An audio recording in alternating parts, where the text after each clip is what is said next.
So this is my Laguna Supermax 1938 drum sander. I really like it. I've used it for quite a few projects, especially the small box projects where I'm running through and having to get things at the exact same thickness for like the lids and such. The one thing I did not get when I originally bought it was it normally has an option for an extended table for infeed and outfeed. I haven't really needed that when I was doing smaller pieces, but I almost wanted to use it for taking the extra crap off the bottom of this table, and that's too heavy to do without infeed and outfeed tables. So I got infeed and outfeed tables.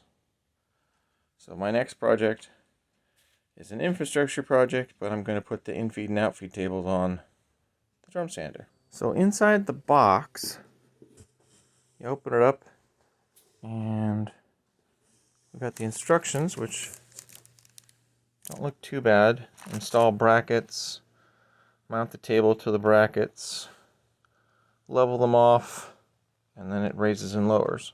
So that's nice. And then got some styrofoam chunks. Big styrofoam chunks. The bolts.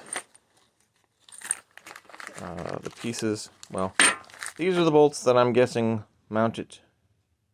possibly mounted to the table, but I think they may also be the ones that run through here to hold some of this on so it rotates. The other set of bolts, the two tabletops, and the two mounting brackets. So should be just enough stuff to get it all installed. So the next part is follow the instructions and get pieces from here on there. This stuff is never easy. So step 3, place a straight edge across the table and conveyor to check for level. Then tighten the Allen screw, the number 3 Allen set screw, which is listed there, which is hard to see, but right there, and turn that right and left until it's flush with bed. Well, I had already had this installed on the sander because that's what the steps said. However,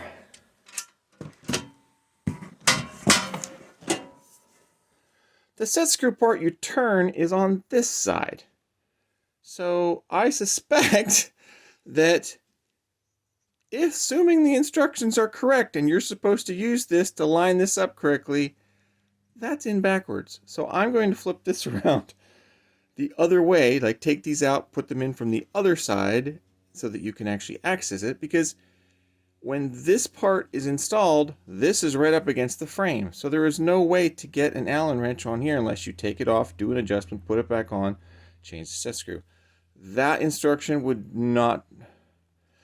People would go crazy if they had to do that, because sometimes you have to turn these things slightly, check it. Yeah, no, that's not right. So I suspect that these just got installed up, backwards.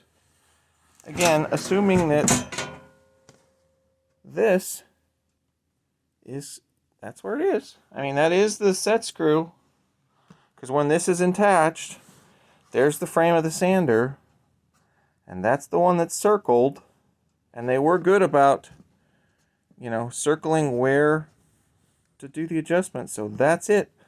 So if people are having problems with this, check before you put this on and switch the set screw around the other direction, because if it's facing this way, there's no way to adjust it once it's on the machine.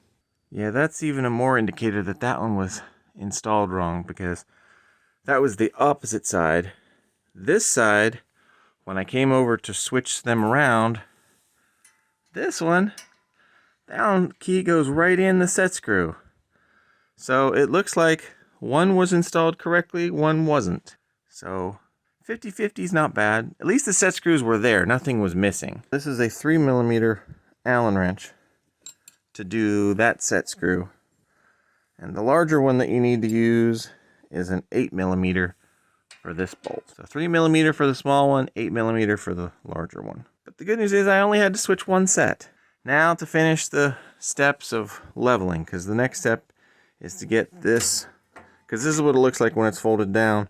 So the next step is to get this up and everything attached so that we are all level with the table on both sides. All right.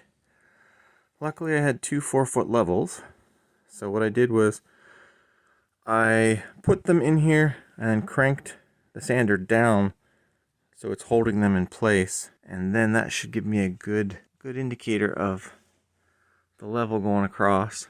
And I think we're all set. So we'll try it this way and see how it goes. Most of the things I'm doing are from here to the sander lengthwise, so it's not going to be a big deal. The biggest annoyance and or frustration is what you need to do and what you need to keep in mind, since this is the bolt and these two, this one, and that one are the three that hold that side stable. Similarly, there's two bolts that hold the table, and there's a little bit of vertical adjustment in these slots here to move the table up and down, and then this is what holds it solid to the unit itself.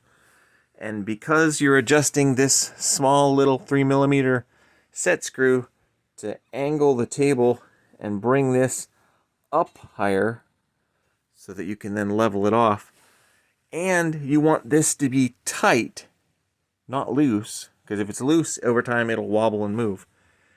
So what that means is, don't start out with either this too tight or too loose, and it's just okay, tilt this, turn that, turn this, turn that, turn this, turn, and back and forth, and then see how it levels out. But your final adjustment must be this is in the correct up and down, and this is tight.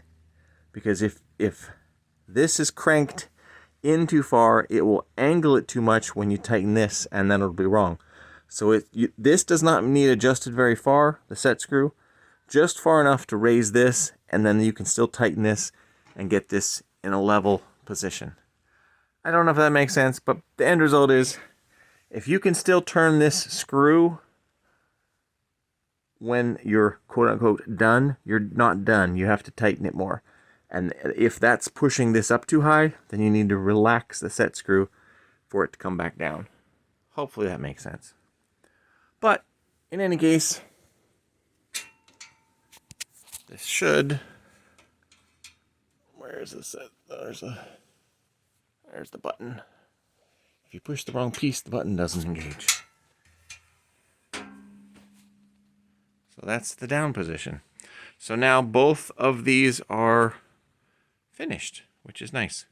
Now granted, it blocks getting to the sandpaper, but the sandpaper's only there to use for here anyway, so that's fine. The big benefit is it does not take any more additional floor space, because when these are folded down, it's below or inside where the sandpaper on the table is.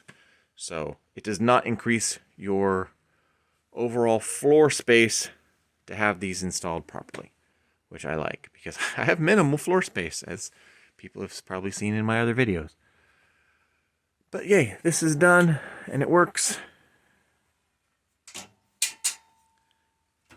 And you just need to make sure that these little pins right here are back out.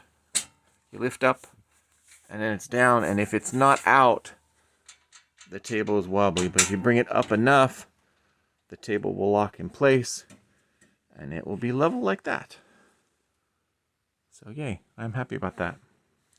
So this project is done, and now I have infeed and outfeed table. So yay, infeed and outfeed table.